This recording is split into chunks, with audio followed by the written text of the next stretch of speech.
Welcome to Sleepy Middle Ages. Tonight we explore what it was like to be a peasant when food was so scarce. You'd start eyeing tree bark and wondering, could I boil that? The wind howls outside your cruck cottage. Your stomach is a hollow echo, and survival is no longer about choice, but about chewing the inedible and hoping it stays down. You're not just hungry, you're desperate. So before you get comfortable, take a moment to like the video and subscribe, but only if you genuinely enjoy what I do here. And tell me in the comments, where are you watching from and what time is it there? Now dim the lights, maybe turn on a fan for that soft background hum, and let's ease into tonight's journey together. You trudge across the frost-hardened field. Your boots, if you still have them, are splitting at the seams. There's no bread left, not even the last hard crust you tucked under your cot. No one in your hamlet has seen flour in weeks. So today, like yesterday, and probably tomorrow, you make your way to the trees. Bark. Yes, bark. Birch. If you're lucky, it peels easier and tastes slightly less awful. You press a dull knife against the trunk, sliding under the outermost layer to reach the inner cambium. This thin, pale strip between bark and wood is your target. It's stringy, it's fibrous, it's what deer eat. And right now, you're jealous of deer. You boil it in a cracked pot over a smoky fire. The water turns a pale brown, releasing a slightly sweet scent. It lies to you. That scent doesn't mean flavor. It means disappointment. You chew it anyway. The fibers resist splintering across your tongue like hay soaked in rain. Some villagers learned to grind the cambium into a flour of sorts. It's not really flour. It doesn't rise, doesn't toast, doesn't make anything you'd call bread, even with medieval standards. But it thickens a pottage and staves off the shakes. Sometimes they call it famine flour. Sometimes they just don't call it anything at all. Roots are next. Wild parsnips, if you can tell them apart from the poisonous kind. Historians still argue whether most peasants could reliably identify edible versus deadly roots. A fair debate given the stakes were life or convulsions. You scrape the cold earth with numb fingers or a scavenged stick. Maybe you find burdock, maybe dockweed. Maybe a small rock that looks like food in the shadows. You pocket it anyway. You're not throwing anything out today. Once you saw someone dry the bark strips on a slate rock, then try to pound them flat and roast them like pancakes. The result? Something that resembled shoe sole more than sustenance. Still, it filled their mouth. That counted. You might boil nettle roots too, even knowing the bitterness would cling to your tongue like guilt. If you're lucky, you find wild onion, not an actual bulb. Those are dreams, but perhaps a green shoot poking out of thawing ground. You chew it raw. You tell yourself it helps. It doesn't. A joke passes among your neighbors, whispered when there's still humor left to bleed, when you've eaten everything above, start on the tree below. The punchline, if you can call it that, involves someone gnawing on a root so hard they cracked a tooth. You laugh anyway. You have to. The alternative is to cry, and tears don't feed a belly. Strangely, the bark isn't without precedent. In some Norse texts, There's mention of bark bread mixed with real flour when available. Not peasant common, mind you, but known. The Finns did it too, turning pine inner bark into loaves. Whether that filtered into medieval Western Europe, debatable. But when your choices are bark or nothing, history becomes flexible. You return home with a pouch of stripped cambium and dirt-streaked roots. The fire is low, and your child is asleep under a burlap sheet, skin clinging tighter each night. You add water to the pot again. You add hope. The bark stews until soft. You crush a few acorns you had buried under hay weeks ago. They're bitter, full of tannins, but you soaked them once. That'll have to do. Into the pot they go with a splash of yesterday's boiled weed water. As steam curls upward, you sit back and stare. The scent isn't inviting. It's just warm. And warm is better than empty. You tell yourself it's a meal. You tell your child it's soup. You tell your soul it's not the worst thing you'll ever eat. And you might be wrong. The potage simmers as you stir, half hoping the heat will transform what's inside into something more edible, more human. But let's be honest, this isn't stew, it's survival tea. And when your stomach growls, not in complaint, but in collapse, you ladle it anyway. A spoonful sloshes into your cracked wooden bowl. It's more water than substance, a translucent grayish broth with limp root shreds and bark curls that float like sad noodles. You chew. It resists. Again, it always resists. This is pottage, but without the posh bits. In better times, harvest season, or when the Lord wasn't siphoning off your grain, you'd have barley or spelt thickening the pot. Maybe even a sliver of dried bacon or an onion chunk. But now it's the ghost of a meal. You'd kill for a turnip. You've probably thought about it. Still, pottage is tradition. A big pot constantly reheated, added to, and almost never emptied, like a medieval version of a sad simmering wish. Everyone in your family eats from it. Everyone adds to it whatever they can find. One day, it's a few dandelion greens, the next stale ale. Once someone dropped a pebble in, and you left it there for flavor. You're not alone in this culinary crime against joy. All across the manor, land's peasant families stir these broths. There's even a name for the really desperate version gruel. Not the porridge kind you imagine Dickens characters eating, but a thin slurry of whatever's on hand, stretched with water flavored with smoke and regret.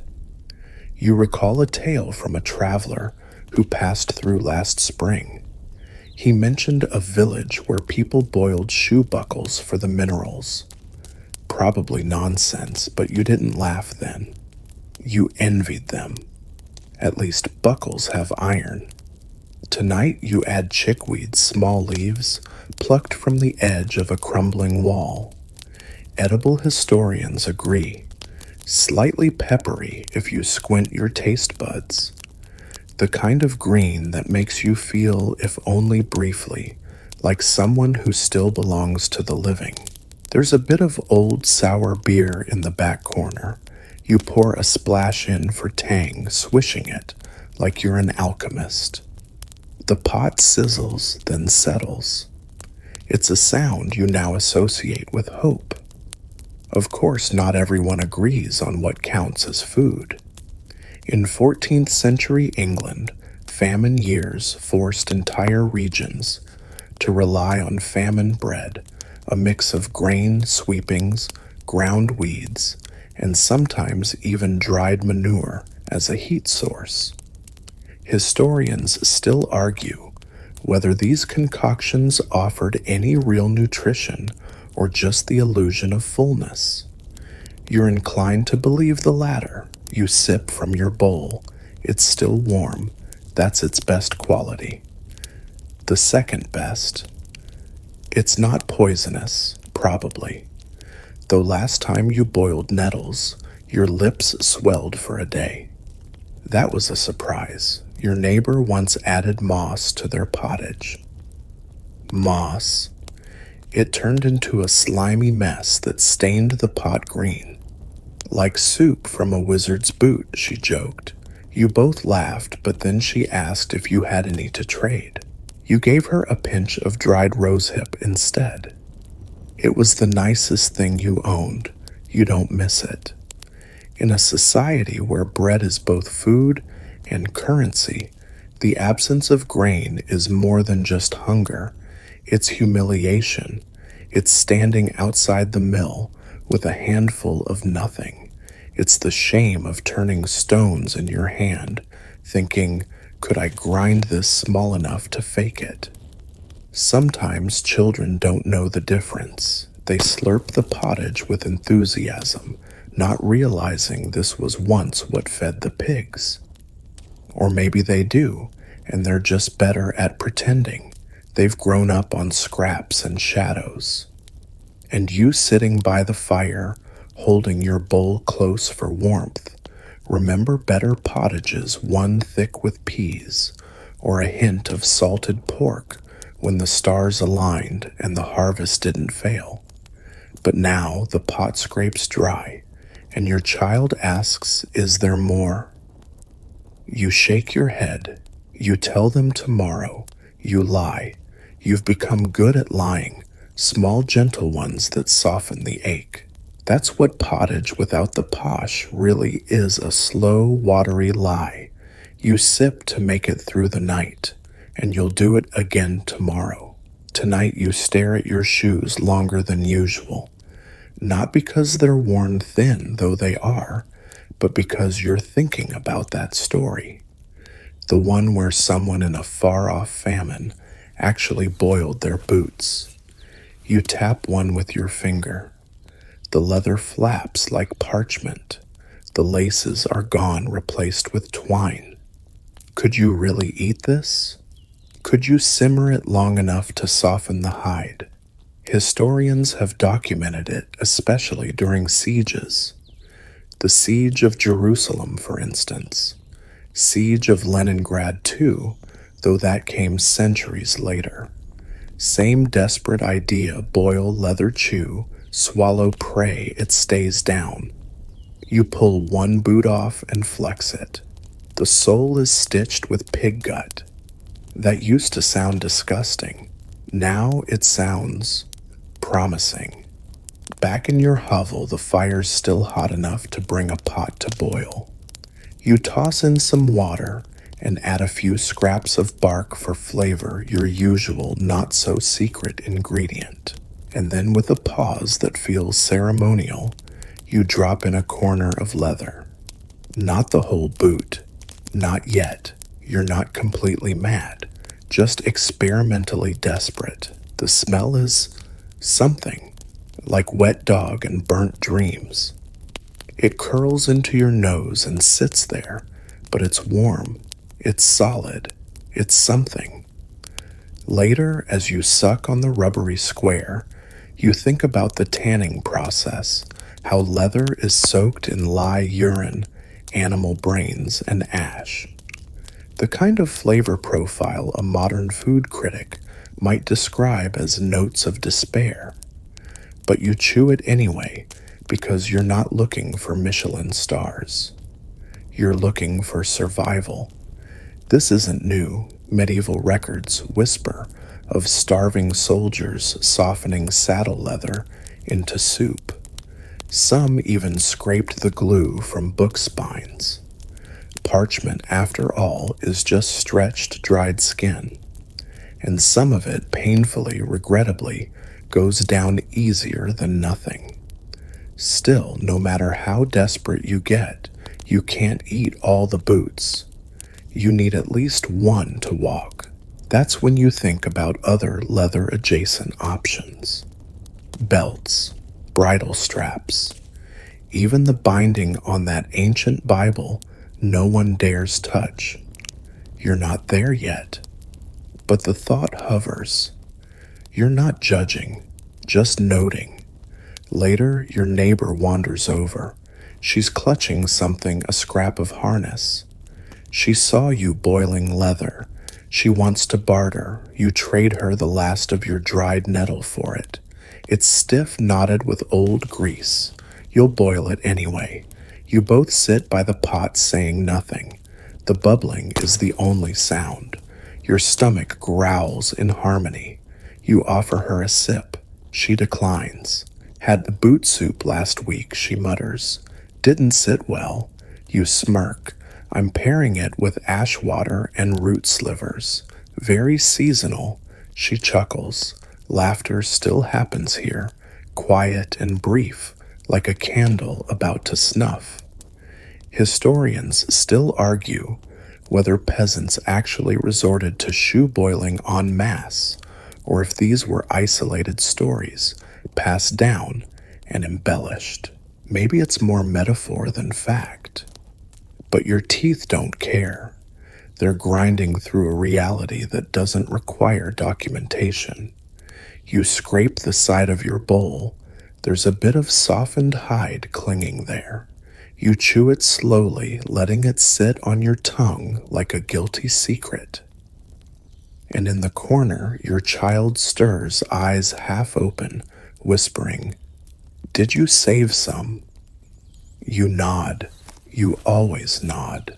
You wake before dawn, not because you're well rested, but because your stomach never let you drift far.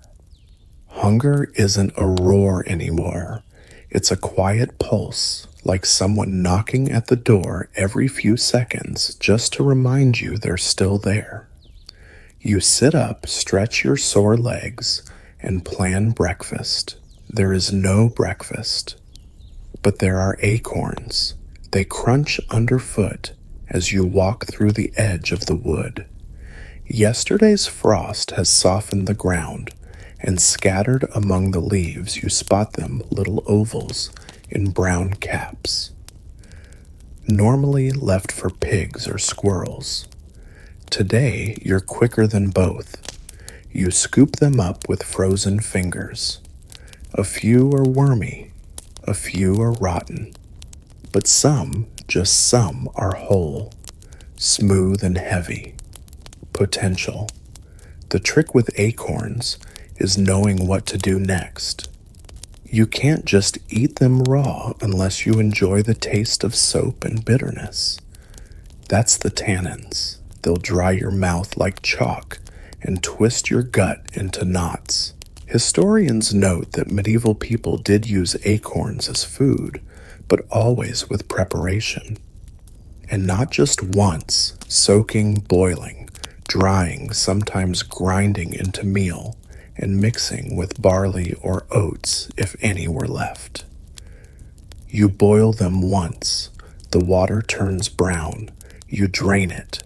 Boil again. The bitter smell rises less harsh now. On the third boil, you feel confident, or at least less afraid. Then you crush them one by one with a rock against a flat stone. It's messy but satisfying, almost like making something real again. You add the mash to your sad pottage from last night, thickening it slightly. The result is still bleak, but there's body to it, a texture. Your neighbor tried to roast them once, hoping they'd taste like chestnuts. They didn't. They tasted like disappointment, with a hint of bark. Still, there's folklore that acorns were sacred, blessed by the forest gods. Some even believed they kept evil spirits away, though historians still argue whether that was actual belief or just a convenient excuse to feed children something foul. You remember a village woman who once made acorn flatbread. Thin, tough, gritty. She said it helped her feel full even if it tasted like old socks. You envied her creativity. Now you wonder where she got the recipe. Probably desperation. But acorns aren't the only thing dropping from trees. You collect hazelnuts too when you can find them. Walnuts are rare and bitter. Wild almonds are more myth than meal. Sometimes, though, you find horse chestnuts. Don't eat those. You tried once, never again. The forest becomes your market now, and you learn its language, which trees whisper food, which ones lie. You listen closely to bark cracks and squirrel chatter. If the squirrels are skipping a patch, you should too. And then there's the bitter nuts. Things you'd never touch during a feast year, but now chew slowly, thoughtfully, like a monk meditating on suffering. Some you spit out, some you swallow, some you regret immediately. Still, there's a strange comfort in gathering. It gives you purpose, a rhythm.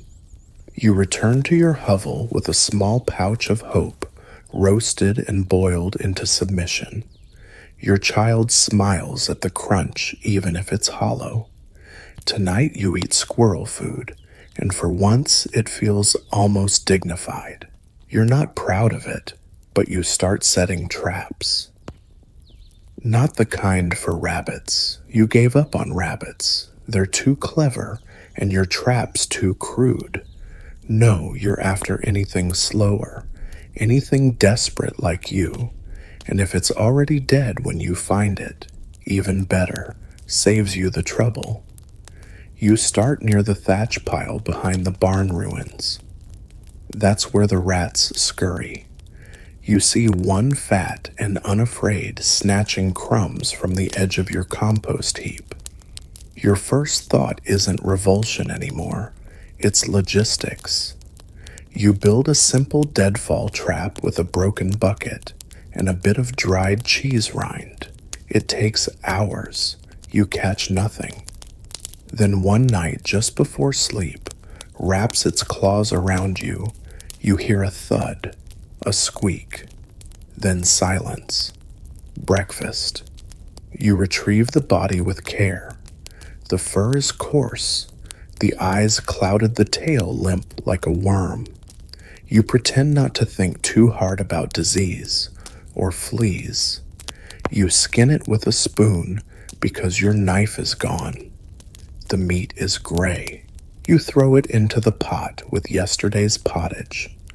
It disappears beneath a layer of old broth and floating nettle strings. When you serve it, you call it forest fowl. Your child believes you, or chooses to. This isn't just you. Across famine-ravaged Europe, peasants resorted to rats and vermin.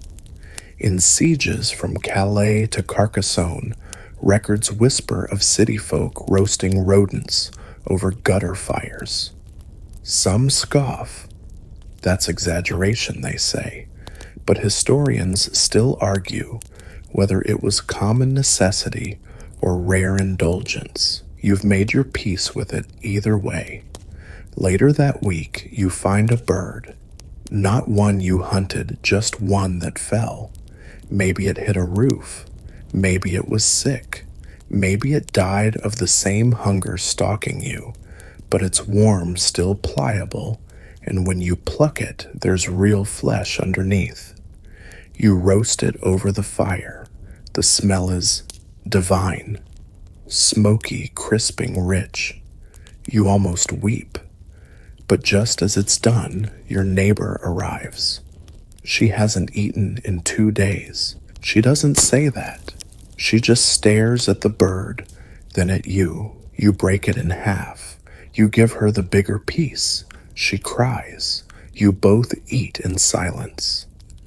There's a strange moment after not full, but still, like your body doesn't trust what just happened. Later, you find roadkill. A fox, fresh. Maybe a cart clipped it. Maybe it fought something bigger. You drag it home. It's heavy, the fur matted with blood. You hesitate. It's different when the animal looks back at you. But hunger votes yes. You skin it with more confidence this time. The meat is gamey. You rinse it with rainwater. Boil it 3 times just in case. Add ashes for bitterness, garlic for courage. It lasts 2 meals.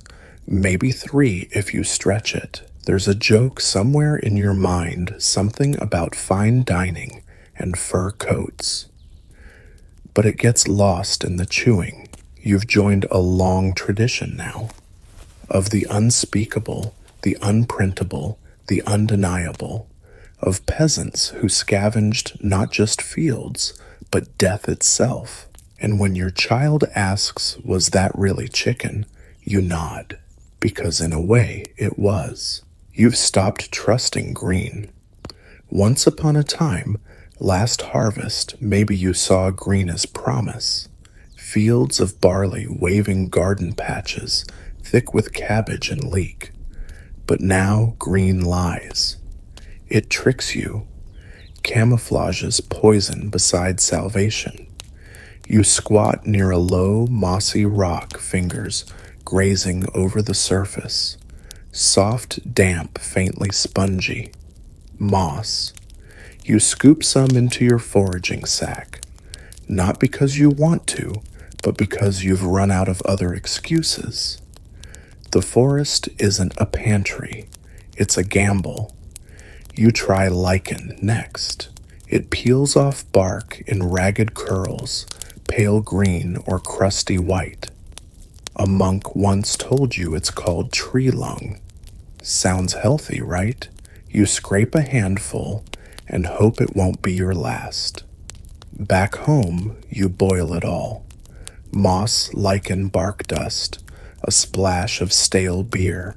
It becomes a thick green slurry that smells like wet stone and disappointment. Still, you raise the spoon. 1 sip, you wince. Your child gags, but neither of you stop. There are stories about tree fungus, too. Not the kind people pay gold for in marketplaces, the pretty mushrooms with names. No, you're thinking of shelf fungus, those weird woody growths on dead trunks. Tough as bones, you slice one off with a rusted knife and roast it on a flat stone. It doesn't soften, it doesn't crunch, it just sits on your tongue like bitter parchment. But you chew anyway, as if it might unlock some hidden nutrition if you show enough commitment. Historians note that in times of plague and famine, peasants often consumed inedible greens, either mistaking them for edibles or knowingly risking it. They still argue whether this was brave, foolish, or both. You decide it's just human. One time, someone in the village ate foxglove leaves, thought they were wild spinach. They weren't. You remember the funeral, so now you sniff every green thing twice. You nibble the edge, wait, watch, swallow only if nothing happens. You're your own food tester now, royal court be damned. Fringe knowledge becomes power. You remember an old woman teaching you that dandelion roots, if dried and roasted, can taste like coffee. She was lying, but the bitterness at least makes your mouth feel alive. You do it anyway. Your neighbor once boiled ivy leaves. He didn't die, but he never looked the same again. His teeth fell out. His eyes went soft and watery, like boiled onions. You bring him nettle tea sometimes. He thanks you without speaking. Back in your hut, you crush moss into a paste and smear it on a piece of bark. It's not food. It's punishment. But your stomach doesn't care. It sighs in temporary relief. That night you dream of salad. Not just any salad, but one with vinegar eggs, something fresh and crisp and absurd. Lettuce, so vibrant it glows. You wake up chewing the inside of your cheek, half hoping it's a leaf. You spit blood. Your child is watching. You smile, rinse with lichen broth, and say, breakfast is almost ready. There's a stale heel of bread on the table. It's gone green. Not sage green, not spring leaf green, the fuzzy blooming kind. Mold creeping across the crust like an unwanted blanket. You stare at it longer than you should. Not because you want to eat it, but because you just might. You scrape it with your fingernail. The mold flakes off in little puffs. You try not to breathe too deeply. Then you slice away the worst parts with a shaky hand, revealing the dry, hard sponge beneath. You knock it on the table. It clicks. Bread should not click. Still, you soak it in water, let it soften. You heat it in your potage until it loses shape entirely. Now it's just thickness, a ghost of what bread used to be. Your child asks if it's real bread. You nod. Then you break the lie in half and share it. It's not always bread. Sometimes it's cheese. The wheel in the cellar has more green than yellow now, but you cut around the edges, find a vein of what still looks edible. Once nobles paid gold for moldy cheese, blue-veined, aromatic. You're halfway to aristocracy, you joke. The flavor is sharp, earthy, maybe too earthy, but the saltiness reminds you of better days. You chew slowly, eyes closed, pretending it's something exotic, a festival treat, a merchant's gift. You're not the only one doing this. Medieval records from lean years mention people salvaging spoiled bread, reboiling moldy grains, even baking mash scraped from the sides of barrels. Historians debate whether people knew the difference between bad mold and deadly mold, or if they simply gambled. You suspect it was a little of both. You've heard of people eating grain stores riddled with pests, maggots, weevils, larvae. You used to gag at the thought. Now you see protein. You sift what you can, but if a few critters end up in the stew well, they were here first. You bake what you can. The oven's little more than a stone pit now, but you press scraps of sourdough against the inside wall, watch them blister and brown, then scrape them off with a stick. Some bits charred, some underdone, all edible technically. Sometimes you find sacks of spoiled rye, left to rot in a barn. The smell is sharp, almost floral. You know the warnings. Ergot, the fungus that poisons the mind, causes convulsions, fever dreams, gangrene. Still, you dry a handful in the sun. Maybe the sun will kill it. Maybe not. You take a chance. You always take chances now. And when the walls begin to tilt in your vision and the fire flickers too brightly, you wonder if this is what it feels like to drift into the arms of God, or just mold finding its way into your blood.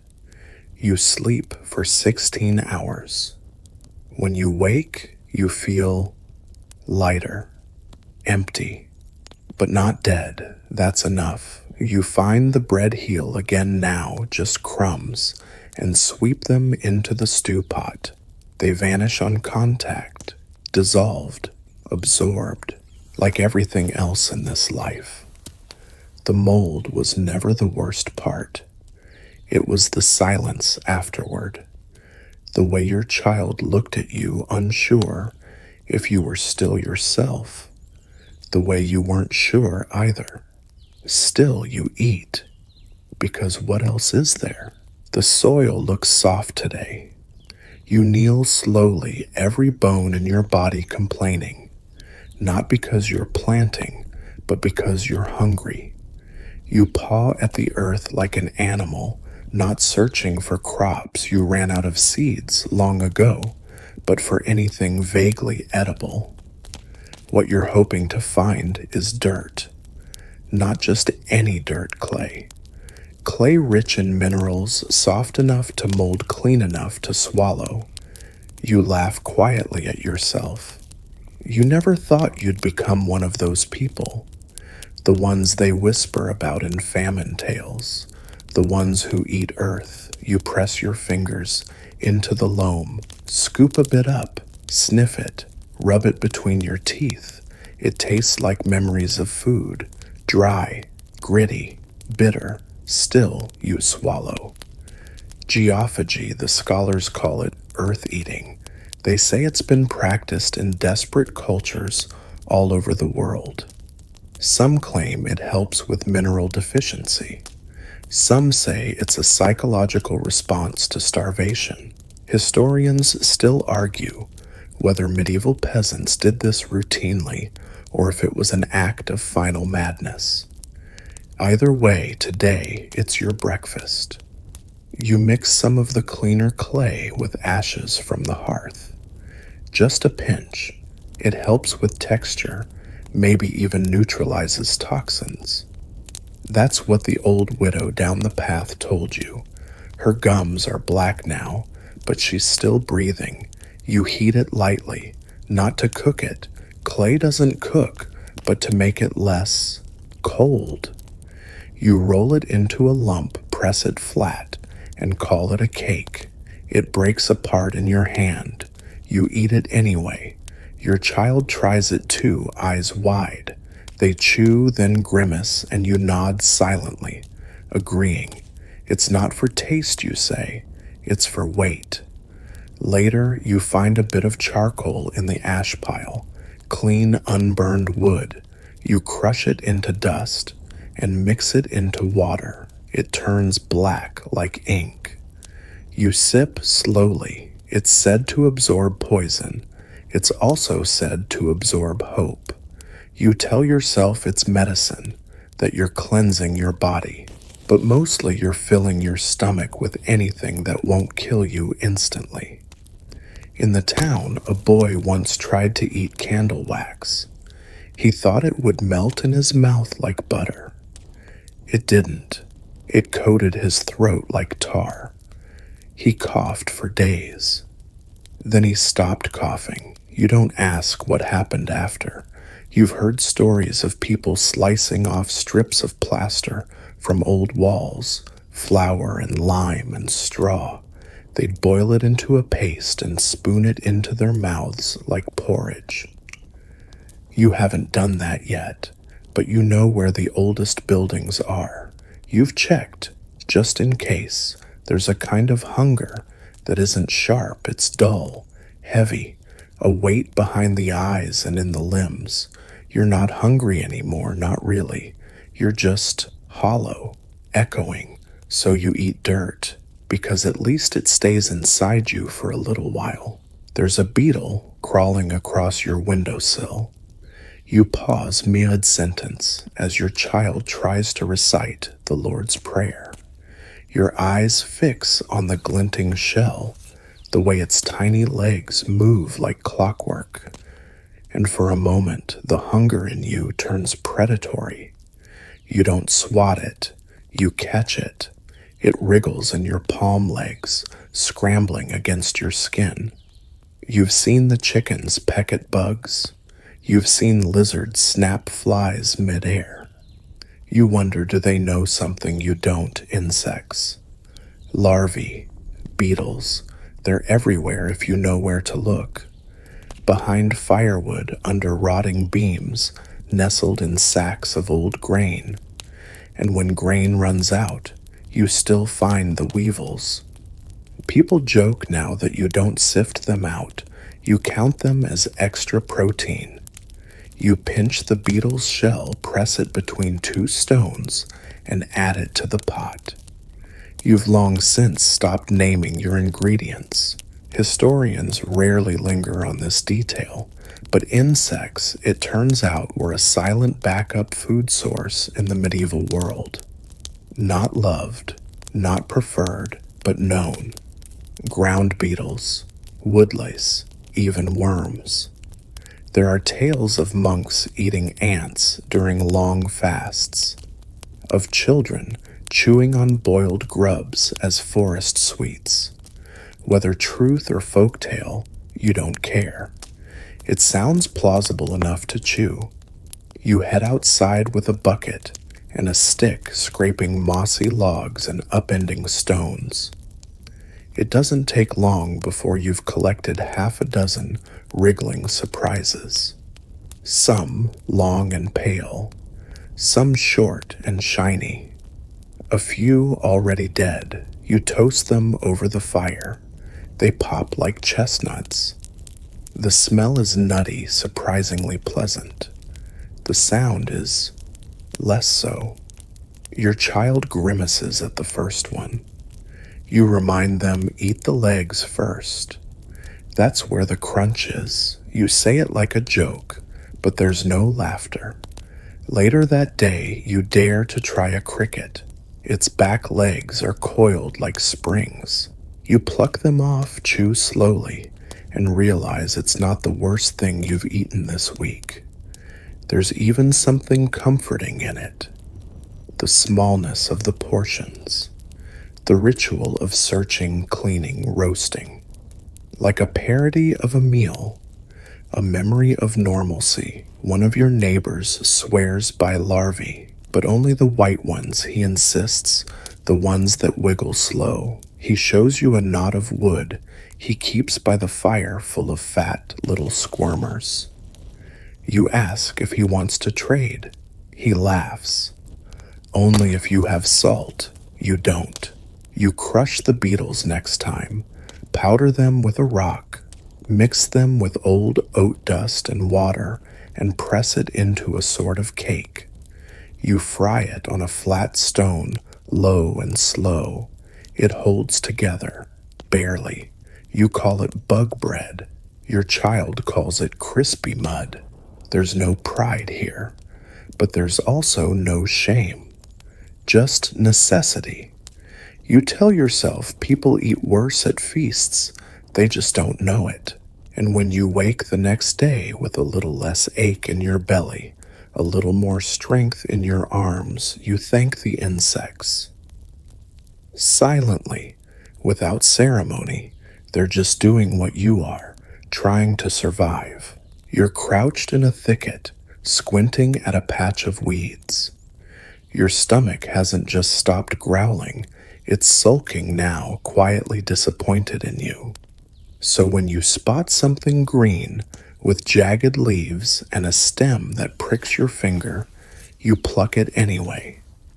It's time to forage for what's left. Thorny greens, stubborn stalks, bitter wild herbs, whatever survived the frost and the hooves of passing livestock. You know some of them by sight now. Chickweed, dandelion, nettle, the three sisters of desperation cuisine. You fill your bundle with handfuls of whatever you can name or at least recognize from someone else's stew. You've learned which ones sting raw but mellow when boiled. You've learned that flavor is a luxury.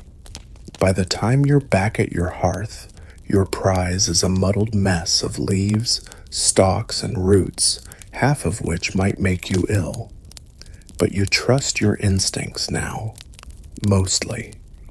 Historians say wild greens were a staple in medieval diets, even outside of famine. Pottage wasn't always poor. It was a blank canvas. Add leeks, cabbage herbs. Or when that fails, burdock dockweed, ground elder. Things that sound like diseases, but keep you from one. You toss everything into the pot, including a fistful of stinging nettles. You've heard it's good for the blood. You hope that's not just folklore. As the water boils, the leaves soften, turning dark and stringy. The smell is bitter grassy, almost medicinal. You remember your neighbor adding brambles once. Yes, actual thorn tips to toughen the stomach. He claimed the monks did it. You're not convinced, but you drop a few in for good measure. You need your stomach tougher than your boots these days. There's a legend of a woman who once survived on boiled thistles and dock root alone during a 7-week drought. She became known as the Green Witch.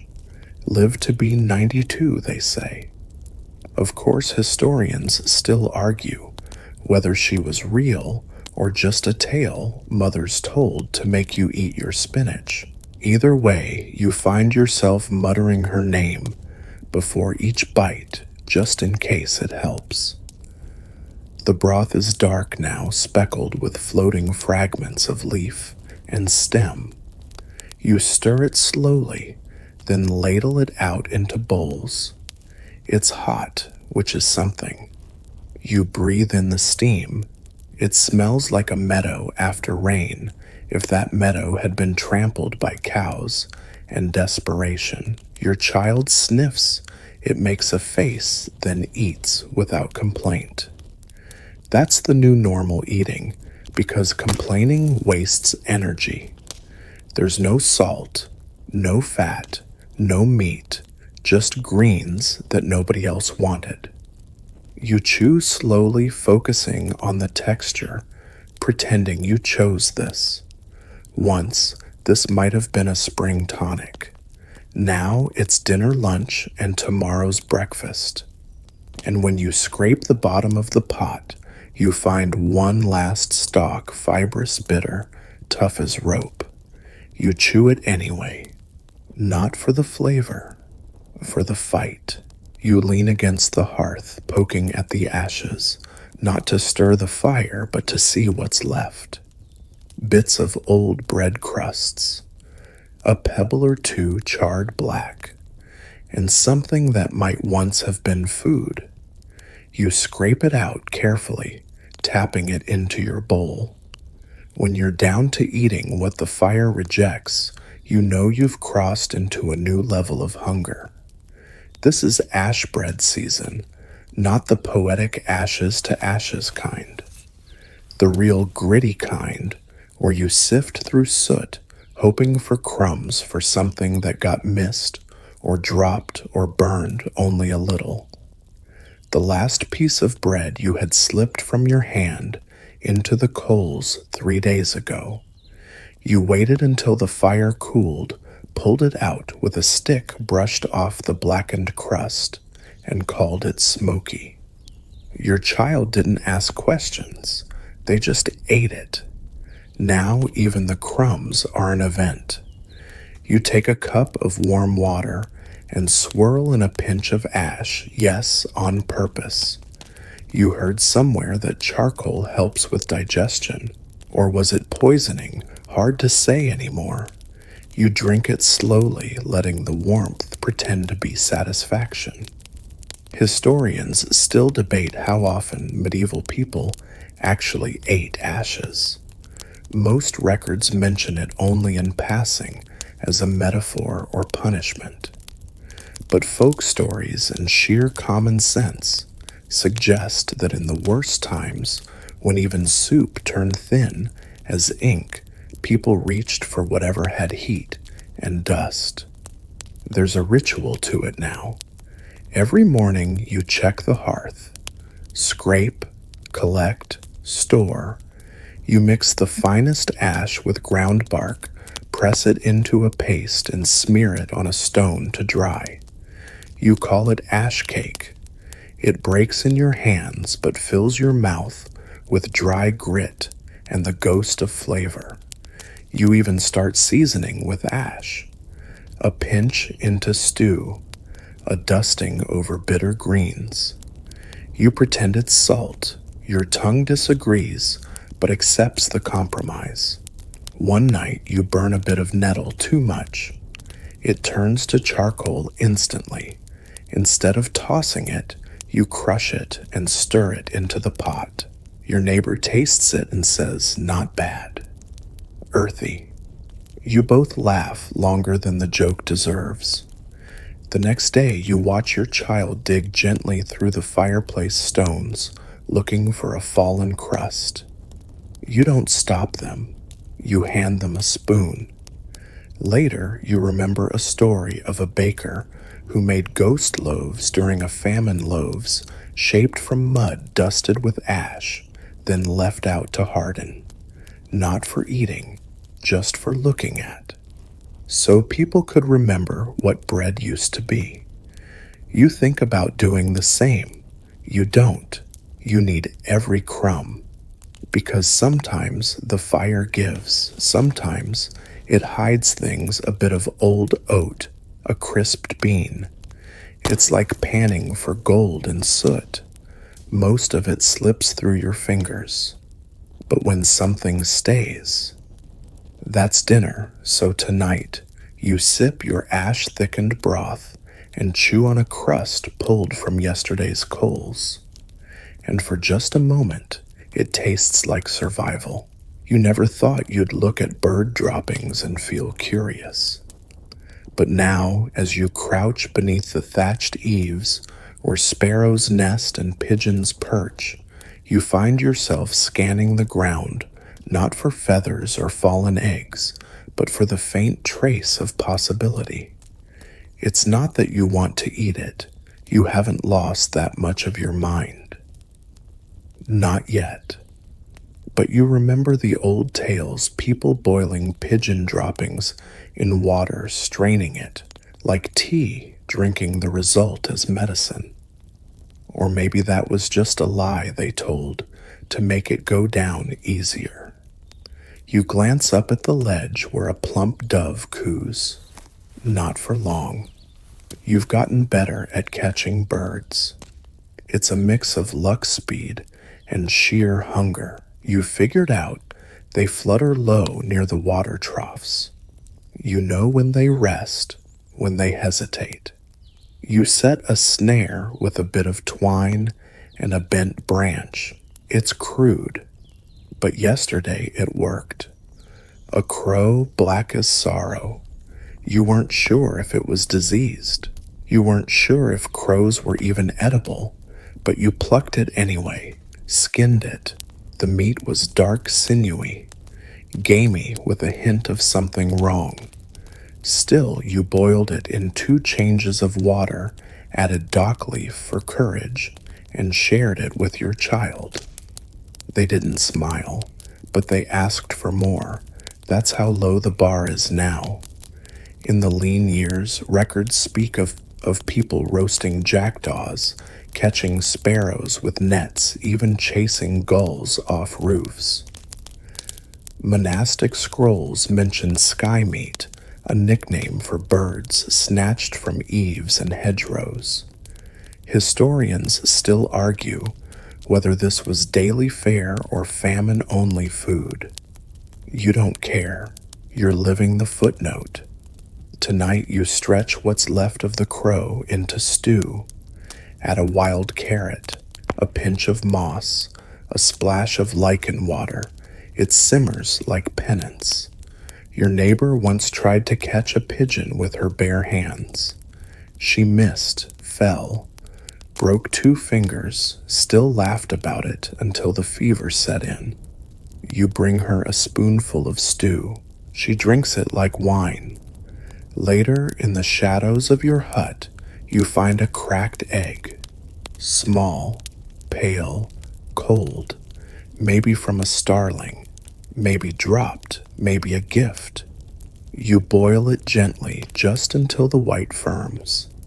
You divide it evenly, half for you, half for the child. You savor it in silence. It's the best thing you've eaten in weeks. You imagine what it would be like to have a coop again. Chickens, fresh eggs, warm yolks in the morning, feathers in the straw. You almost cry, almost. Instead, you watch the pigeons gather above the roof. They puff their feathers, they murmur and shift, and you whisper, "Tomorrow I'm coming for one of you." You hear the dog barking next door. It's a sharp, echoing yelp, the kind that carries across courtyards and down empty alleys. And the moment you hear it, your stomach stirs not with guilt, but with a flicker of interest. Not in the dog itself, but in what the dog might be eating. You knock on your neighbor's door. He's old, half blind, more bone than man. The dog, however, is sprightly, well fed, suspiciously well fed. You ask casually. Still got that grain mash from the monastery. He laughs without humor. That was weeks ago. But then he nods toward a cracked bowl by the fire. Inside is a slurry, bits of oat husks, stale broth, some kind of meat shavings. You can't identify them, which makes them valuable. Want a scoop? He asks. Dog's already full. You nod. You're not proud. You take the bowl home and thin it with hot water, add some greens you boiled 3 times to take the sting out, and call it porridge. You eat it slowly, trying not to imagine where the meat came from. Later, you dig through your own pantry, if it can still be called that, and find bones. Old ones. From the last pig you butchered over a year ago. You saved them, thinking maybe they'd make good tools or beads. But now you see dinner. You smash them with a rock. Not cleanly, there's no elegance in this, but enough to crack them open. Inside a ribbon of marrow, dry, waxy, but still fat, still precious. You scrape out every trace, drop it into a pot, add water and boil. Hard, for hours. The broth turns slightly cloudy. You add herbs, wild thyme maybe, or just something that smells like it. You sip. It's the first thing you've eaten in days that tastes like food. Historians record bone broth as a staple in medieval kitchens, even in good years. When meat was scarce, and it always was, bones stood in. Boiled once, then again, until they gave up every whisper of fat or flavor. Some peasants saved them for weeks, even digging them out of refuse piles. Others bartered for them like treasure. You remember a man who tried to eat the bones themselves, ground them into powder with a millstone, added water, called it thick milk. You tried it once, it cut your tongue. Still, bone scraping becomes part of your daily rhythm now. You check the fire for fragments. You watch the neighbor's dog from your doorway, wondering what bones he gets. Once you find a dried tendon hanging from the rafters, you boil it too. It softens into a gelatinous ribbon, tasteless, but chewy. You tell yourself its texture. Your child calls it rubber soup. They're not wrong. There's dignity in the broth. Not pride, but ritual. The fire crackles, the smell rises, and for a few moments you feel human again. You ladle a final spoonful into your bowl and drink slowly, closing your eyes, letting the warmth coat your insides like a promise. Tomorrow you'll check the midden pile for more bones. Tonight you rest. You stare at the rolled parchment on the shelf. It's not sacred, not legal, just old. An abandoned scrap of vellum, once part of a land ledger, or maybe a monk's discarded notes. The writing has long since faded. What you see now is material hide, stretched and dried. Animal skin, like the boots you already boiled, like the belt you chewed last week. You hold it up to the firelight. It curls at the edges, crinkles, like brittle leaf. Your stomach grumbles, not in hunger, but in resignation. You know where this is going. You soak it first. Overnight in rainwater, it softens slightly, becomes pliable like waxed linen. In the morning, you cut it into strips and place it in the pot. You don't even flinch anymore. As it stews, it smells like old library and wet fur. You ignore that. This is your new soup base boiled parchment. You add bones, weeds, ash if you have it. It thickens the broth like glue, which makes sense because that's what parchment basically is. Skin and lime and collagen aged and dried. Historians mention this rarely and only in whispers. During sieges, when hunger turned creative people boiled leather-bound books for soup. Not for knowledge, not even for pages, just for sustenance. The bindings, the covers, even the inked skins. Some even chewed candle wicks made from linen soaked in tallow. You recall one old cleric who claimed scripture nourishes the soul. He probably didn't mean it literally, but if it comes to it, you'd boil the Bible. Later that day, you find a discarded saddle scrap in the alley behind the chapel. You bring it home like treasure, slice it thin, and add it to the broth. With enough boiling, everything becomes edible, if not enjoyable. Even the priest is rumored to be reusing altar cloths for soup. You don't ask. Some things are better not confirmed. Your child sipping the parchment stew asks, "What kind of meat is this?" You think about it, smile gently. "Cow," you say, which is technically not a lie. They slurp it happily. Some evenings you get creative. Add moss for color, a sprig of pine needle for scent. Once you crushed dried ink from a book's margin, stirred it in, and pretended it was spice. It wasn't. But the game helped. There's a peculiar sort of dignity in pretending, in taking the scraps of once important things and repurposing them as survival. You think of all the scribes who labored over that parchment, the pens, the ink, the history, and now here it is dissolving into a watery stew beside boiled bark and marrow dust. You say a quiet thank you, not to the monk, to the cow. It's well past midnight when you slip out of your hut, not to flee, not to beg, but to sneak. You're headed toward the monastery kitchens. They don't lock the storerooms. Not really, not when the world outside is already punishment enough. You move through the shadows like a rumor, one that no one dares to chase. The moon is high, the frost crisp beneath your feet. Your breath clouds in front of you like a prayer. You pass the chapel quiet, stone-cold watching. You bow your head out of habit, then quicken your step. The kitchen door creaks, and for a moment your heart thuds like a drum. But no bells ring, no voices call out. Inside, it's dark, but warm. You smell it immediately: grain, yeast, maybe even meat. The ghosts of meals.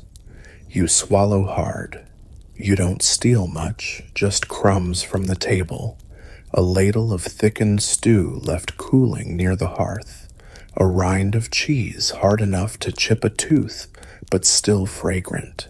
You tuck it all into your satchel like sacred relics. You whisper thanks not to God, but to the cook who forgot to cover the pot. Back home, you wake your child gently. They blink up at you confused until the smell hits them. Their eyes widen. You heat the stew first. Carefully, reverently, it bubbles and thickens, as if embarrassed by its own richness. You slice the cheese into slivers. each piece like gold leaf. You eat in silence, not out of politeness, but out of awe. This is not food. This is a miracle. The next morning, you're braver. You return to the monastery before dawn. This time, you're caught. A monk stands in the hallway, young, tired-eyed, holding a ladle. You freeze. He says nothing, just steps aside. He's seen your face before, at Mass, at the well, in the crowd of starving mouths. He gestures toward the pot, then walks away. That night you bring your neighbor, and the old woman from 3 doors down, and her son. The monk says nothing, just keeps stirring. You never speak of it to anyone else. Historians rarely mention this sort of quiet charity, the kind that exists between the margins of records. The ladles left out, the keys never turned. But it happened. It has to have happened, because not everyone with full bellies had full hearts, and some with full hearts gave what they could. Still, you're careful. You never take too much, never leave a trace. You scrub the floor before you go, rearrange the pots, as if you were never there. You even leave something behind a root, a nettle, a lump of bark bread. It's not much, but it's something. A barter, a thank you, a reminder that even the desperate still have dignity. Your child asks if the monks are saints. You shake your head. They're just hungry too, you say, and that makes all of you equal. You hear it whispered before you believe it. A village 3 miles south, a famine worse than yours. And something dark. The story travels from mouth to mouth, changing shape like fog, but the core stays the same. They've eaten someone. You want to laugh when you first hear it, want to dismiss it as a cruel story spun by someone with too much imagination and too little decency. But deep down, something colder than hunger curls in your gut.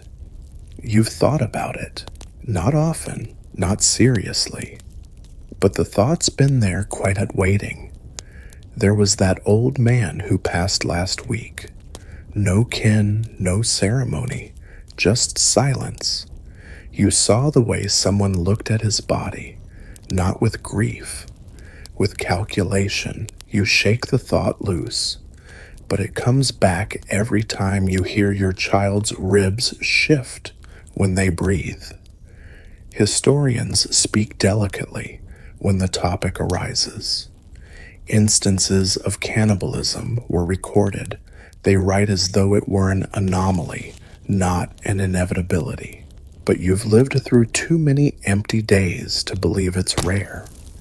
You've seen what people do when the cold sets in and the cupboards stay bare. During the Great Famine of 1315, chroniclers hinted at unspeakable acts in the woods beyond the towns. Mothers who buried children in secret, travelers who vanished on lonely roads, villagers who stopped asking questions. Still, historians argue, was it metaphor, misreporting, or real? You're not here to debate, you're here to survive. That night, a woman knocks on your door. She carries a pot. You smell meat, actual meat, thick, rich, impossible. She says nothing, just sets it down, nods and leaves. You don't ask questions. You stare at the stew for a long time. Your child reaches for the spoon. You pull it back. Your hands tremble. You can't prove anything, but the meat is too dark, the cut too clean, the taste familiar in a way that makes your teeth ache. You finish your portion, set the bowl down, and go outside. You retch behind the hut, not because of what you suspect, but because you'll eat it again tomorrow if she brings more. Because the line between horror and hunger gets thinner every day. Later, you bury the bones deep. You don't want the dog to dig them up. You never speak of that stew again. But every time you see the woman at market, or where the market used to be, you look at her differently. You nod. She nods back. No judgment, no shame, just understanding. The fields are stripped bare now, not by harvest, but by hands. Clawed, trembling hands that took every stalk, every pebble that might have once touched grain. And now you return like so many others with a sack and a hope to glean.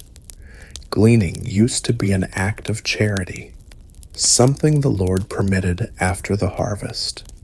Whatever the reapers missed, peasants could take. Spilled grain, stray stalks, a benevolent leftover. But now, there was no harvest, and there is no Lord watching. You glean in silence, crawling along the field's edge, plucking at dirt for anything. A wheat husk, a barley hull, a single oat. Your child works beside you, on hands and knees like a foraging animal.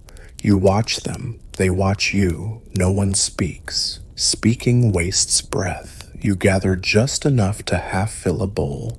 You'll soak it, boil it, and call it porridge. It will taste like nothing, but it will be something. By nightfall, others join you. A line of ghosts scraping soil under a silver moon. Some carry candles, some just let the dark settle around them. Night foraging is its own strange ritual. You see flickers of movement near the tree line, other gleaners maybe, or foxes, or something worse. You find a single ear of rye, its kernels hard and dry. You hold it like treasure. You don't cheer, you don't smile, you just pocket it before someone sees. There's an old woman with you now. You didn't hear her arrive. She hums as she picks weeds and mushrooms from the hedgerow. Her basket overflows. You stare. She looks up and says, "You've been looking in the wrong places." She shows you dockleaf ground ivy, wild carrot things you've seen, but never trusted. She teaches you what to pick, what to avoid, what will make your child sick, and what might buy you one more night. She does this without asking for payment. Maybe she's lonely. Maybe she remembers her own child. Maybe this is how old women stay useful. You glean together until the frost bites your fingertips. Later at your fire, you add the wild herbs to the thin broth you've been stretching for 2 days. The smell is new, sharp, earthy, unfamiliar. It tastes like something from before.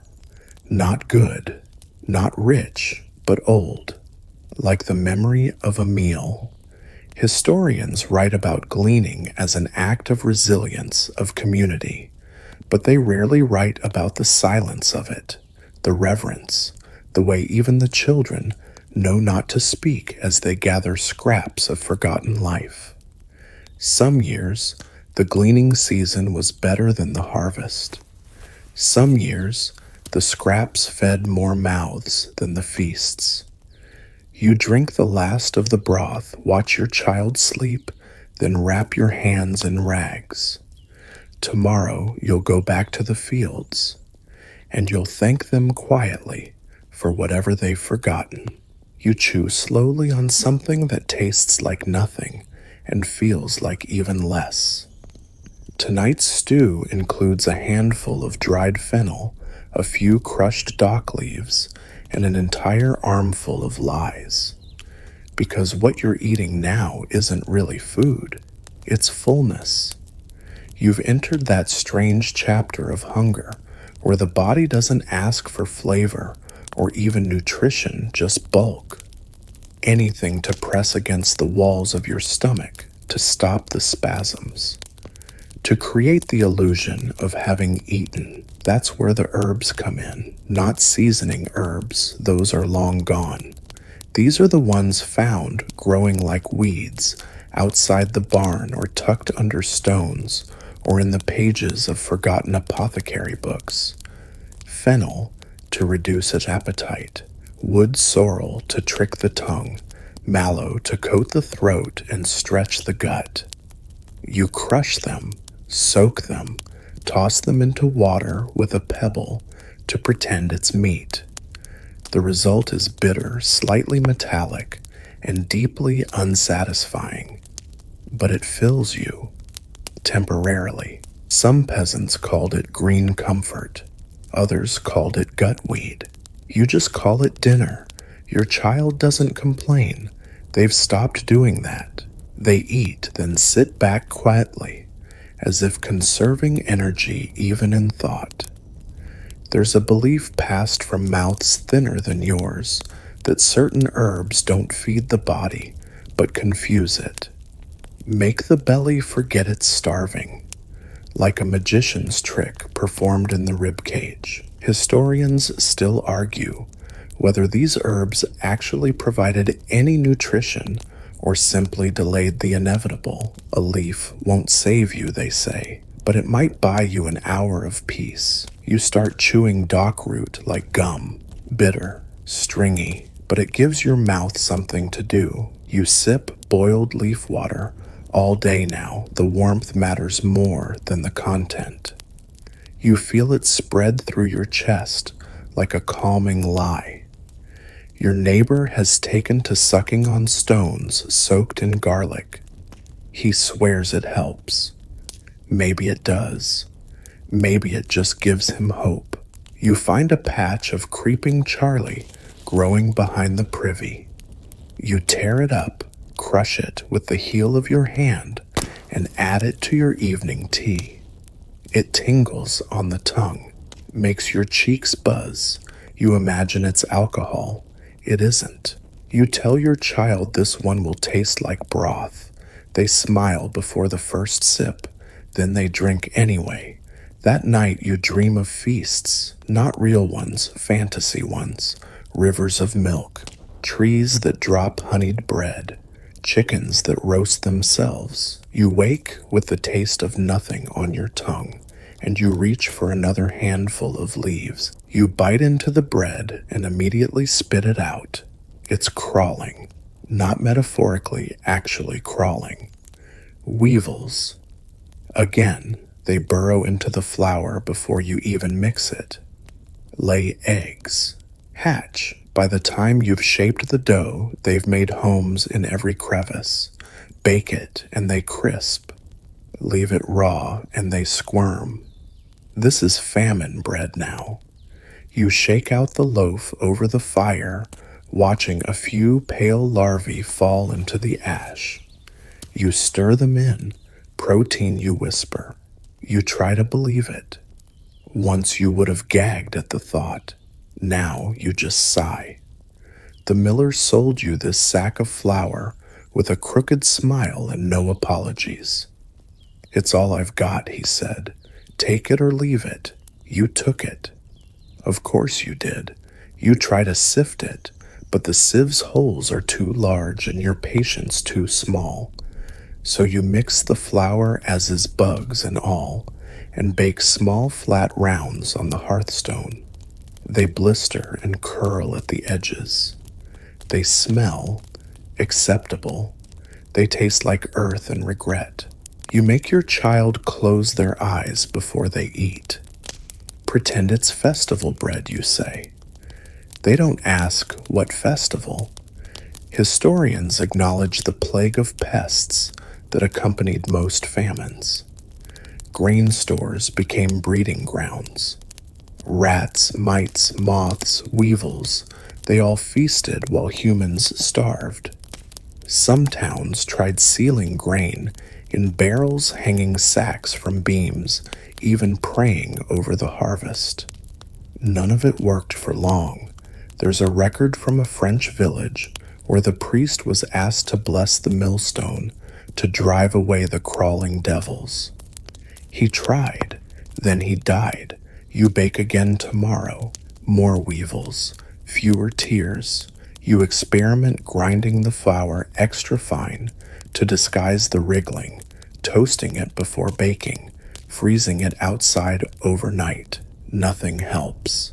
They come back, always. Your neighbor starts calling them meat dots. You laugh, a little too loud, a little too long, and then you eat 3 meat dot biscuits with boiled weed tea and call it lunch. One night you dream you're standing before a banquet table, stretching your hand toward a warm loaf.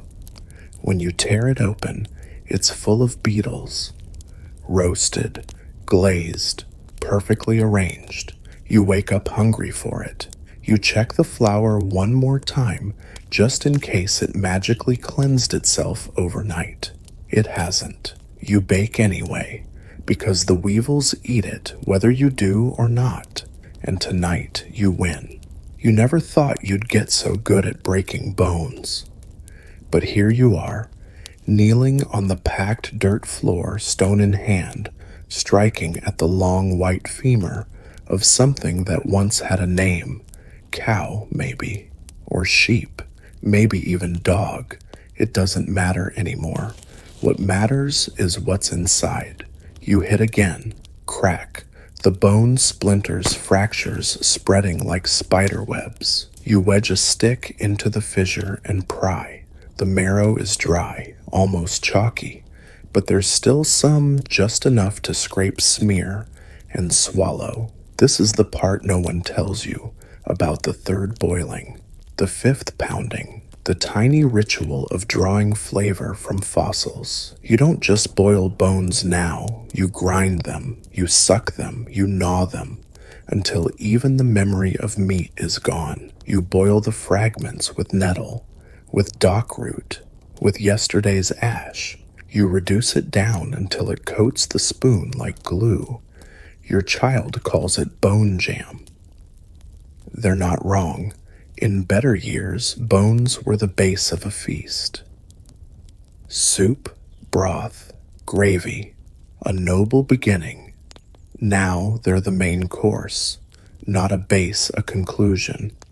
You've learned which bones yield the most. Knuckles, marrow-filled joints, skulls if you can get them. You once found a horse skull in the woods. It took you 3 days to break through. When you did, you cried not out of horror, but victory. There's a tale you heard years ago of a knight who chewed on his own broken arm in a siege. You don't know if it's true, but you understand it now. Historians speak of bone harvesting in passing, recorded in famine ledgers, as if it were nothing more than logistics. Number of bones delivered to parish pot 74. But behind that number is the sound of cracking, scraping, boiling, licking. There's even a tradition in some villages of bone blessing, a quick prayer said before grinding, as if asking forgiveness from the creature and the creator alike. You don't pray anymore. You just boil. Once you tried grinding the bones into powder, added it to flour, made little cakes. They were gritty, gray, but heavy. Heavier than bark, heavier than weeds. They sat in your gut like a promise. You start trading for bones now, offering lichen, old cloth, dried moss. Bones are currency. You don't ask where they come from. You don't want to know. You use every part. You dry the slivers, burn the dust, chew the gristle, make ink from the char if there's time. There's a kind of peace in it, strange as that sounds. A rhythm. Break, boil, strain, sip.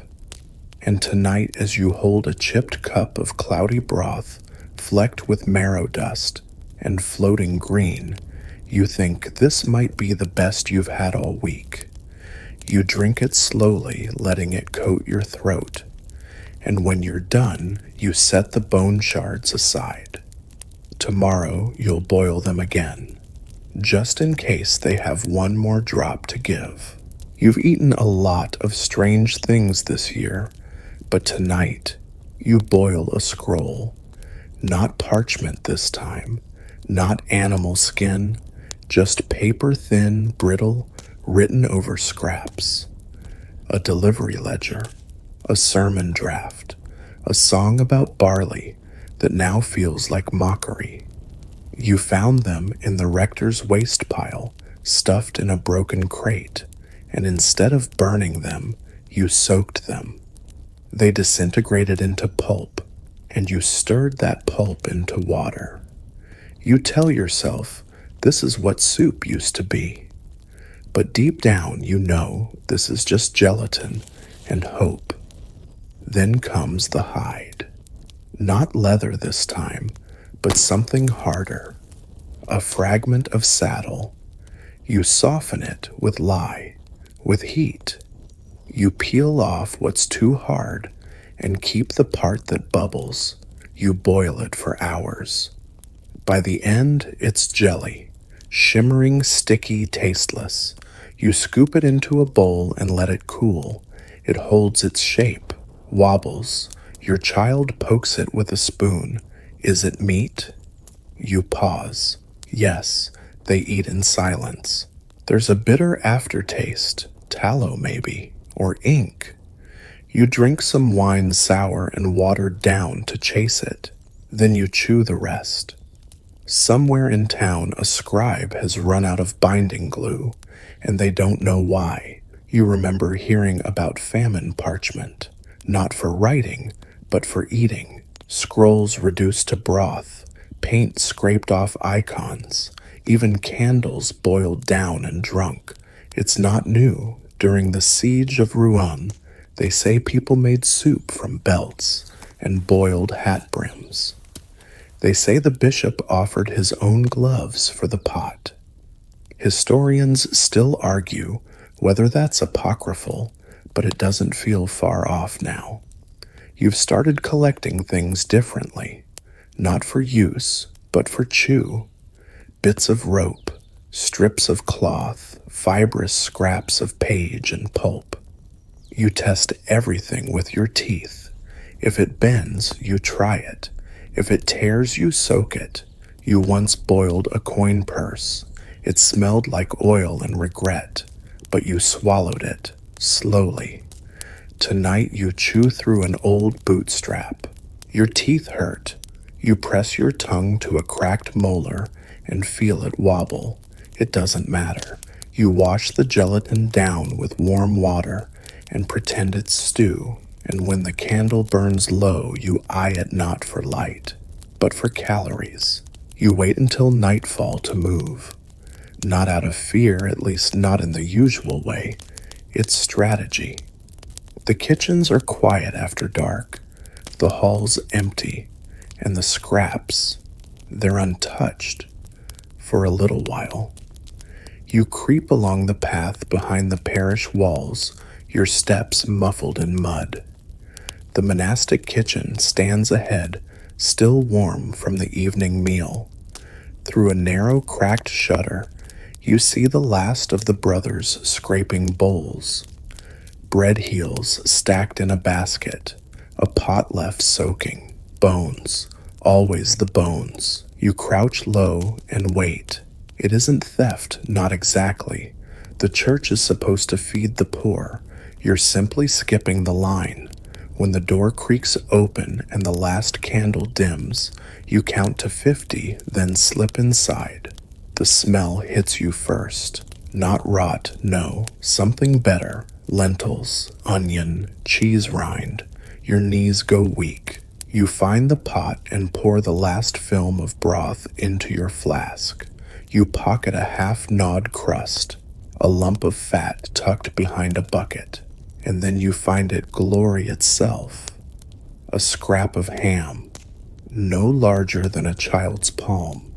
You blink, disbelieving. You don't wait. You don't question. You run. Back in your hut, you light the embers, unwrap your treasures, and set them out like relics. Your child stares wide-eyed. You divide the ham evenly, as if handling gold. You heat the broth, add the crust, a sliver of fat. The flavor explodes across your tongue like fire. You both cry while you eat, quietly. This is not just a meal, it's resurrection. You go back the next night, and the next. Sometimes there's nothing. Sometimes a bone, a skin, a dab of grease left on a pan. You scrape it all once you get caught. The monk, a thin man with sunken cheeks, finds you over the sink licking a spoon. You brace for the punishment. He hands you a napkin, says there's more in the cellar. Follow me. You almost collapse from the weight of it. Not the food, the mercy. Down below, he points to a shelf. Root vegetables, dried beans, a whole sack of oats marked for feast days. I'll say it went missing, he mutters. Just don't let the others know. You nod. Historians rarely document this kind of kindness. It doesn't fit into ledgers or tax rolls. But it was real, had to be. Because some people survived who had no business surviving. You take the sack home. You divide it into jars, into dreams.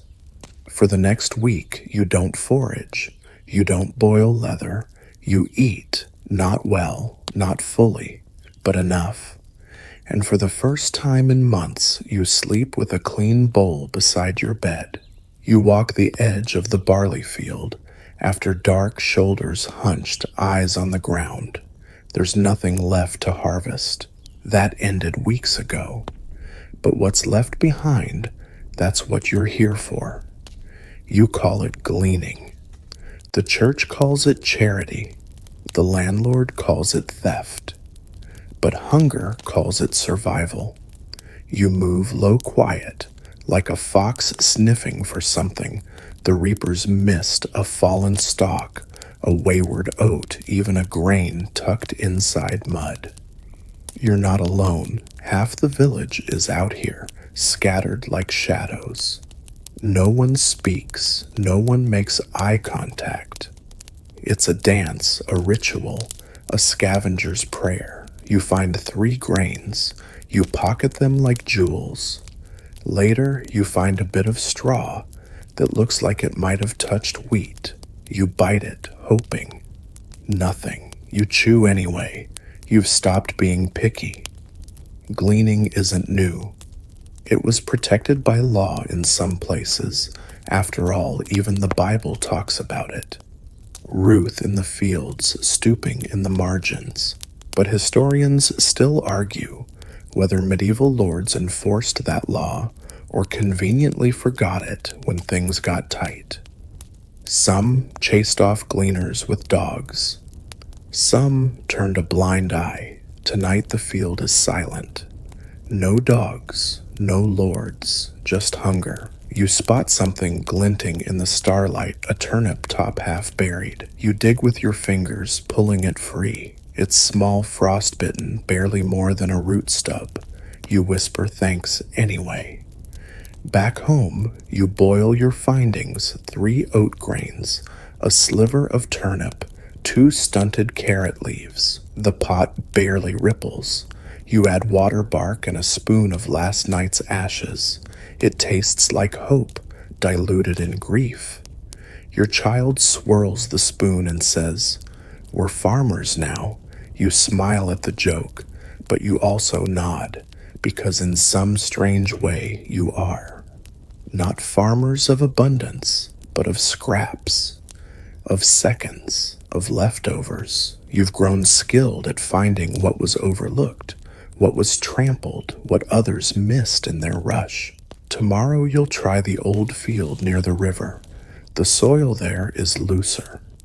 Maybe a few beans escaped the harvest. Maybe something wild has taken root. Maybe nothing. You'll go anyway. Because gleaning isn't just about food. It's about being seen by the land, by fate, by something bigger, and when the wind rustles through the dead stalks, you like to imagine it's whispering, "You're still here." You sit cross-legged on the floor, gently crushing a handful of dock leaf with a stone. It smells sour green and faintly medicinal. You mash it until it's a paste, slimy bitter, hard to look at. Then you scoop it into a wooden cup, add hot water, and swirl. Tonight's recipe isn't about taste, it's about trickery. There's a certain kind of herb that doesn't nourish, doesn't flavor, doesn't cure. What it does is lie. It fools the belly into thinking something's there. It tells the body, yes, you've eaten, yes, you are full. You drink it slowly, letting the lie take hold. You've tried them all, now mallow to coat the stomach, sorrel for a tangy trick, fennel to quiet the gurgling, wild thyme to distract your tongue. Some peasants call these fullness herbs. Others just call them mercy weeds. Historians describe them as functional greens used when nothing else remained. Some say they gave peasants enough strength to walk to work to dig for actual food. Others argue it was placebo at best. You don't care either way. When your ribs ache from emptiness, you'll drink anything that might lie kindly. Your child sips from their own cup, face twisted. Tastes like socks, they mutter. You nod. Fancy socks. You crush more herbs, dock nettle, something you think is parsley, and stir them into a thick paste. You press it flat onto a stone slab and let it dry. It curls at the edges. A cracker of sorts. It crunches. It doesn't satisfy, but it occupies the mouth. The mind. You remember the old woman who brewed a tea from boiled straw and wild sage. She swore it kept her from fainting. You tried it. It didn't, but it gave you something warm to hold. That's what these herbs offer, not strength. Structure, a way to turn hunger into ritual. You begin making them every morning now. Crushed leaves wrapped in cloth, root-soaked water left overnight, a sprinkle of salt if you can trade for it. You've even begun drying herbs on string above the fire. They flutter like pennants of defiance. Your child begins naming them sleep leaf, no-grow sour spoon gut, calm. You write the names on bark with coal, a game, a system, a way to reclaim control. One day you find a cluster of fennel near the stream, tall, fragrant, sharp. You gather it all, carry it like treasure. Later you chew a sprig before a bowl of bark-thick soup. The sweetness tricks you. The hunger forgets itself for 5 minutes. 5 beautiful minutes. So you keep crushing, brewing, naming, because if you can't fill the body, you can still feed the will. And right now, that might be enough. You sit by the fire, telling your child a story you barely believe anymore. Once you say people baked pies filled with apples, with honey, with sugar. They wrapped fish in pastry roasted birds, with herbs served feasts so large the leftovers could last for days. Your voice is slow, quiet, as if you're describing magic.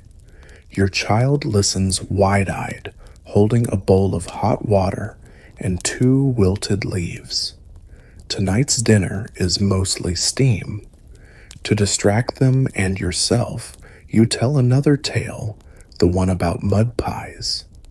You say it with a smile, but inside you wonder how close you are to trying it for real. Because you've seen the earth glisten after rain. You felt the clay between your fingers thick and cool, almost edible. You know it isn't food, but you've also heard the stories.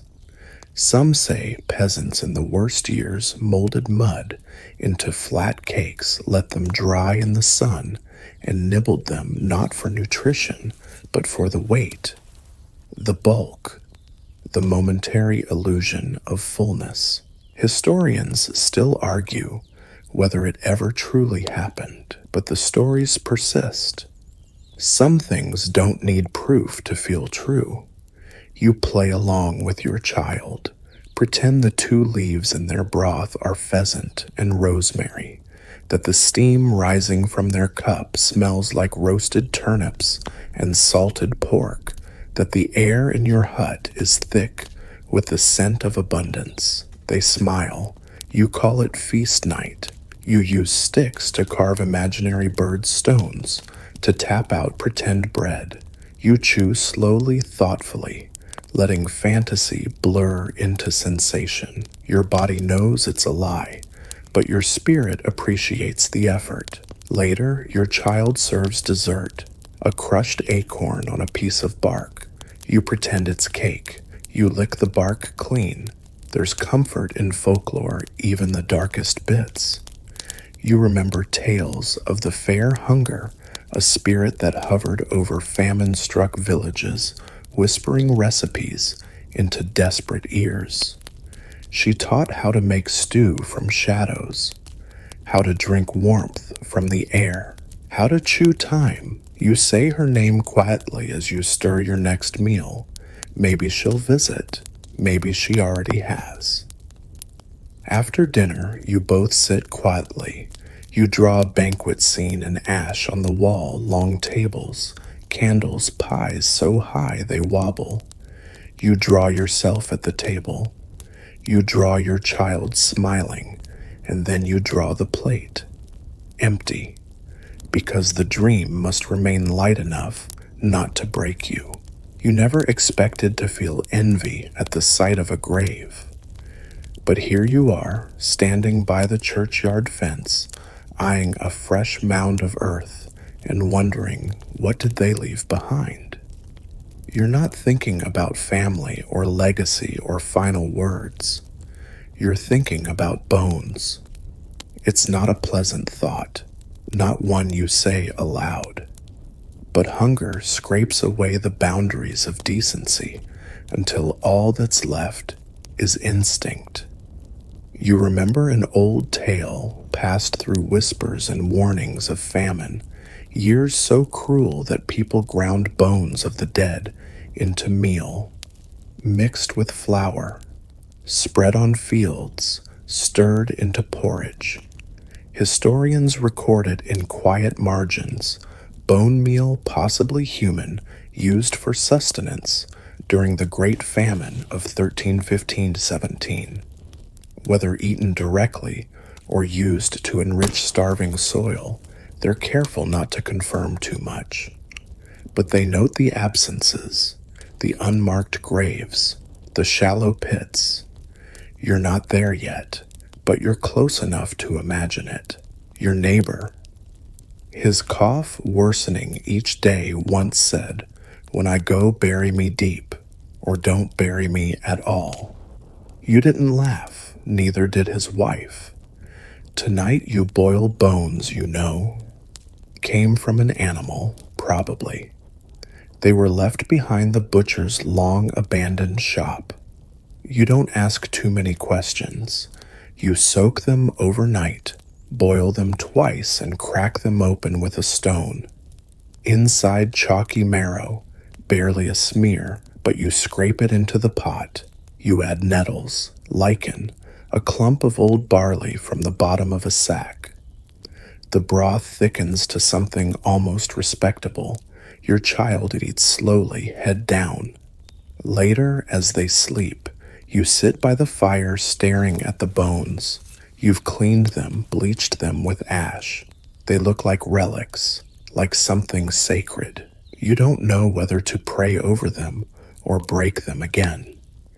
You recall an old custom. Once a year, villagers gathered the bones of ancestors, crushed them, and spread the dust over fields as a blessing, a way of passing strength to the next harvest, of feeding the earth so it could feed them in return.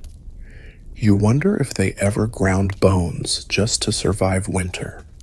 You run your fingers along a rib still warm from the fire, and then you crush it, not for ritual, not for tradition, just to mix with the flour scrap in your hand and call it bread. It bakes hard and thin, crumbles easily, but it has weight. It makes the hunger pause.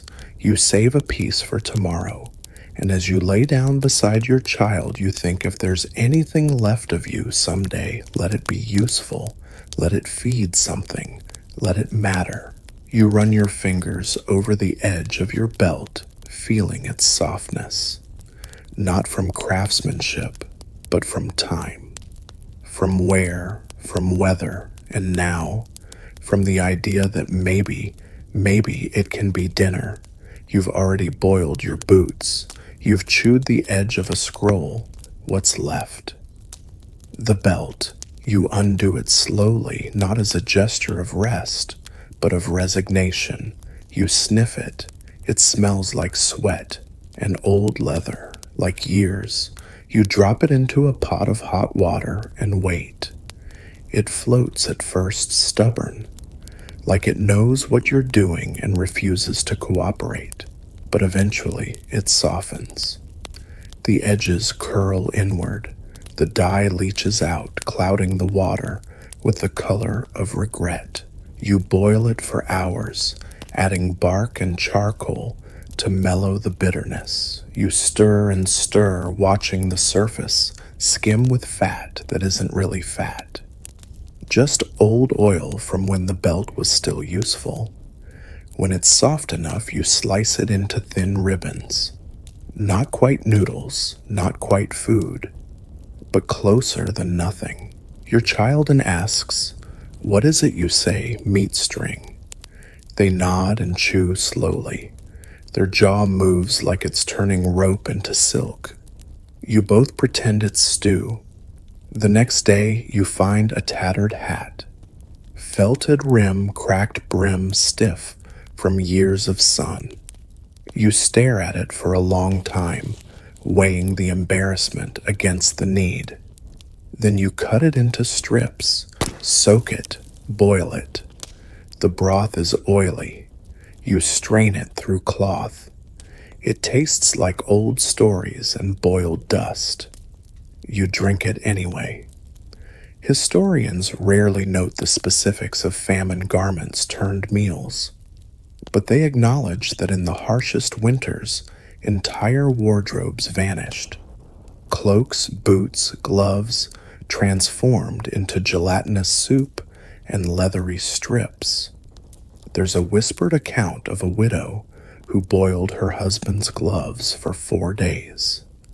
She wore the scent for months. No one judged her. Your neighbor once said, anything that comes from a beast can go back into you. You repeat that as you sip your beltwater broth. You remember a time when food had flavor, when texture wasn't a crime, when chewing wasn't labor. But tonight the stew glistens slightly in the firelight. Your child eats seconds. You feel full for the first time in days. Not satisfied, but held. Like your own body has decided to forgive you for a while. You set aside a strip of hat for tomorrow and smile, because today you ate your past and lived. You shuffle into the parish yard bowl in hand like everyone else. There's no pride here, no ceremony, just a long winding line of hunger. Children cling to parents.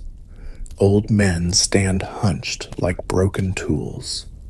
You all wait for the same thing, alms. The church hands out what it can.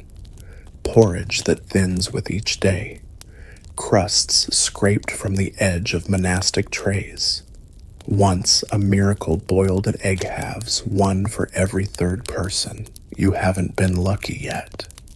Today, you're near the back. The ladle is quieter, now scraping bottom, but you keep waiting, because sometimes there's a second pot, because sometimes they find another sack of oats in the cellar, because sometimes the monk ladling the soup looks you in the eye, and that's worth more than bread.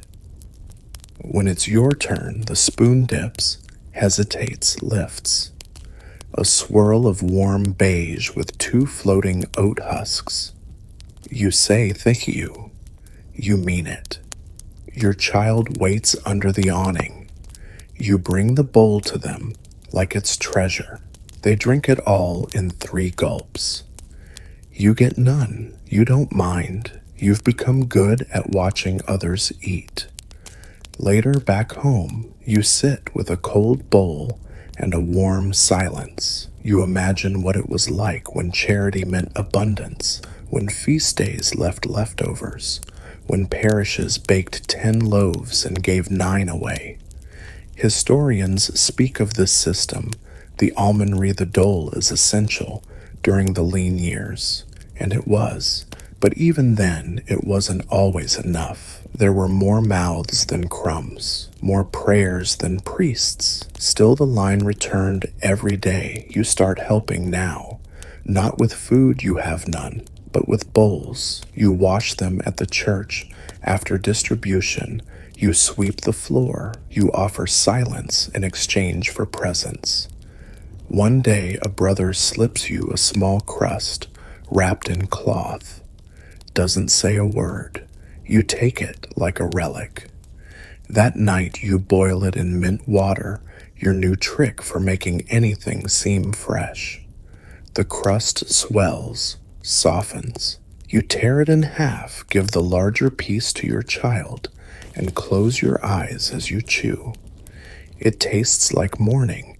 You begin showing up early, helping carry the pots, scrubbing the benches. You're invisible but useful, and in famine, usefulness is a kind of currency. Eventually, you stop needing the line, not because you're full, but because the monks start saving you a ladle behind the door. Not much, just enough. One night as you leave, your child whispers, "We have a place now," and you nod. Because in a world of vanishing things, even the smallest seat at the smallest table matters. You hold the candle in both hands, watching the flame flicker just above the rim. It's not for light. You haven't needed light in weeks. You've memorized every crack in the wall, every creak in the floor. You hold it for warmth, and maybe for the tallow. You eye the wax soft, yellowish, oily. You know what it's made from: animal fat, boiled and strained, poured into molds. A luxury during harvest, a utility during winter, and now a temptation. You've heard the stories, people who chewed old candle stubs to soften their hunger, who boiled the stumps into broth, who licked lamp wicks for the grease. It sounds mad until your belly's empty long enough. Then it sounds resourceful. You press a thumb to the side of the candle, the wax dense. You scoop a smear with your nail and let it melt on your tongue. It coats your mouth like cold gravy and smoke. You gag, but you swallow. It sits heavy, but not unkind. Historians confirm this quietly. Famine-era accounts of candle consumption, of rendered fat stolen from altar candles, of villagers making candle soup, melted wax stirred into hot water, sometimes flavored with bark or herbs. They debate how digestible it was, whether it killed more than it fed. You don't care. You light another. Let it burn just enough to drip. Catch the wax in a spoon. Cool it. Eat it. You repeat the process. You scrape the base for leftover wicks, chew them like bitter rope. Your child watches. You offer them a spoon of candle broth. They taste, shudder, but they drink. You don't do it every night, just when there's nothing else. You tell yourself it's temporary, that once the snow melts, the herbs will come back, the nettle will return, the dandelions will sprout. But for now, the candle becomes a meal. Your neighbor tries it too, boasts he's invented a new recipe, Sunday stew. He laughs, then coughs until he's dizzy. You laugh too. What else can you do? Eventually, you collect candle stubs from the chapel floor, from burned out lanterns, from forgotten drawers. Each one is a ration, a flickering, greasy salvation. You light one at dinner, one at dawn, sometimes even unlit. You chew the base like gum. It doesn't help, but it doesn't hurt, and that's enough. You sleep more than you used to, not because you're rested, but because dreams are the only place you're fed. You curl under the blanket, if you can call it that, a worn linen sheet, stitched from old sacks. It barely holds heat, but you've trained yourself to be still. Stillness keeps warmth in. Stillness saves energy. Stillness dulls the ache. And as your eyes slip shut, the feast begins. It always starts the same, a long wooden table stretching into candlelit darkness. Plates piled high, roasted parsnips with honey glaze, bread so warm it steams, a chicken whole, glistening.